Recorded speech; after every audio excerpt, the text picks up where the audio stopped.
Video है ना, ठीक है अभी रखिए।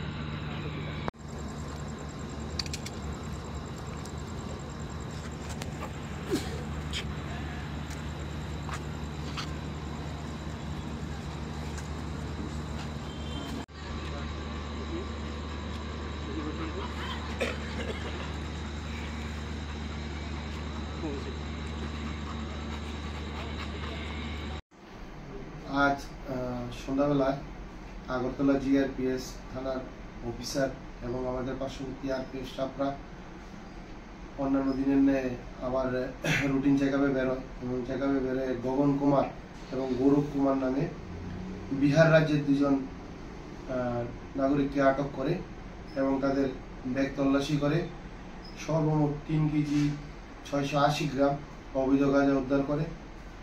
সঙ্গে সঙ্গে আমরা তাদেরকে অ্যারেস্ট করি এবং তাদের বিরুদ্ধে এনডিপিএস ধারায় একটি মামলা গ্রহণ করি। বর্তমান তারা আমাদের আগরতলা জিআরপিএস কাস্টডিতে আছে এবং কালকে তাদেরকে আমরা আদালতে প্রেরণ করব।